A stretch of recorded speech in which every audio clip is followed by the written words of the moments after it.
Good day, learners and viewers of DepEd Hour tele-turuan. I am Glenn Abigail Gersha, your teacher presenter from DS Gersha Elementary School. For today's episode, we will be studying on the tenses of verb.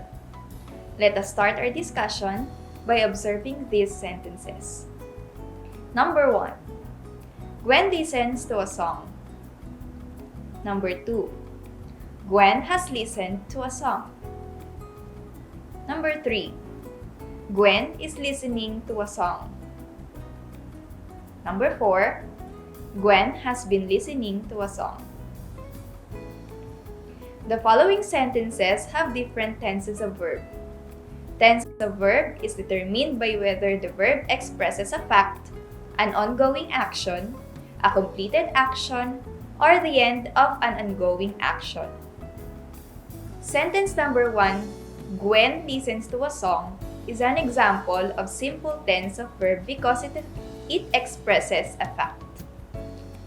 Sentence number 2, Gwen has listened to a song, expresses a completed action and it falls under the perfect tense of verb. Sentence number 3, Gwen is listening to a song, expresses an ongoing action, and it is under progressive tense of verb. Lastly, sentence number 4, Gwen has been listening to a song, expresses an end of an ongoing action, and falls under perfect progressive tense of verb. For you to better understand the tenses of verb, let us have a thorough discussion about it.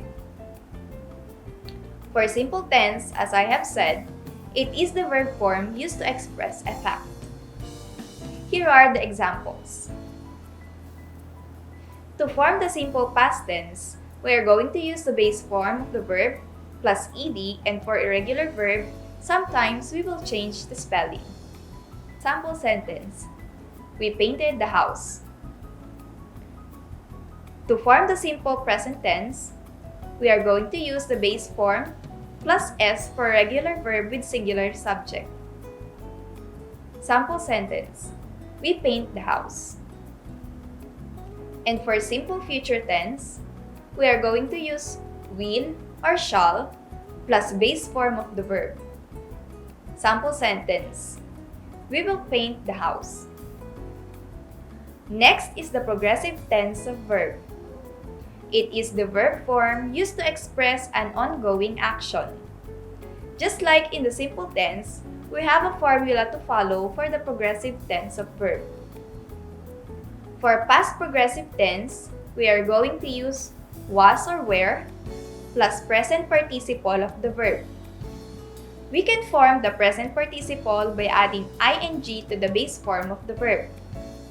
For example, the boys were swimming at 7 o'clock this morning. The action in progress occurred at a specific point of time in the past. For present progressive tense, we are going to use am, is, are, plus present participle of the verb. For example, the boys are swimming at the pool now. The action used to describe an incomplete action which is in progress at the moment of speaking, usually with time expressions such as now, at the moment, right now. For future progressive tense, we use the words will be plus present participle of the verb. For example, the boys will be swimming tomorrow. The action indicates a future event that will be ongoing. The third one is the perfect tense of verb. It is the verb used to express a completed action. It also describes events occurring in the past but linked to a later time, usually the present. To form the past perfect tense of the verb, we will use had plus past participle of the verb. For example, John had baked a cake before you arrived. The action was completed before another action took place. To form the present perfect tense of the verb, we will use has for singular subject and have for plural subject, plus past participle of the verb. For example, John has taken Sarah's advice.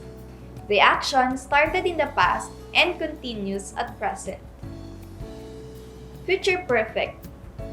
To form the future perfect tense of the verb, use will or shall be plus past participle of the verb. For example, John will have baked a cake before you arrive. The future action will take place before another future action. It is often used with a time expression that identifies a point of time in the future. The fourth one is the perfect progressive tense. It is used to express how long the completion of an action that is, was, or will be in progress. Perfect means complete, and progressive means unfinished. Perfect progressive tenses often answer the question, how long? You form the past perfect progressive tense by using had been followed by an ing verb. For example, it had been raining for 2 days before it stopped. The past perfect progressive emphasizes the duration of a past action before another action happened. Notice how the past perfect progressive often includes the adverbs for and since to express duration. You will also see the adverbs before, when, or by the time used to introduce a second action. You form the present perfect progressive tense by using have been or has been followed by an ing verb. For example, it has been raining all month long. The emphasis is on how the finished activity relates to the present. A time reference is not required to use the present perfect progressive. Sometimes we use it to refer to recently completed actions. You form the future perfect progressive tense by will have been plus a present participle followed by when or by the time and the second action. For example, it will have been raining for 3 days by the time it stops. It describes the duration of an action as it relates to a future event. With the future perfect progressive, it is not always clear if the ing verb started in the past or will start in the future. The future perfect progressive is rare because it is difficult to know the duration of an activity relative to another future event.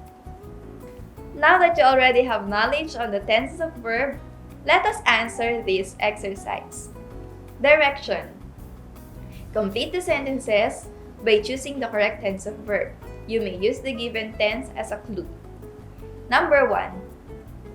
The giant squid blanked the pirate ship. Here are your choices. A. Was attacking. B. Had attacked. C. Attacked. Very good. The answer is letter C. Attacked. Number 2. Once upon a time, dinosaurs blanked the earth. Here are your choices. Letter A. Roamed. B. Were roaming. C.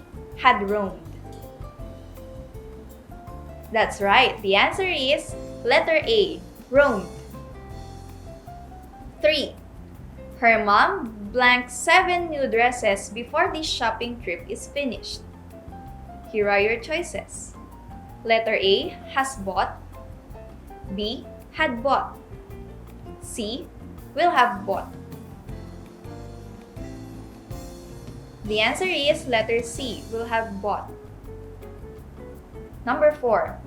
At school, the teachers blanked the students. Here are your choices. Letter A. Are instructing. Letter B. Instructed. Letter C. Had been instructing. Very good. The answer is letter A. Are instructing. And number 5. My dog blanked around the pool before jumping in. Here are your choices. Letter A. Will have been running. Letter B, had been running. Letter C, is running. That's correct. The answer is letter B, had been running. That's it for today. Thank you for your active participation. I hope that you learned a lot for today's episode. This has been Glenn Abigail Gersha of DS Gersha Elementary School. See you again in the next episode of DepEd Hour Tele-turuan.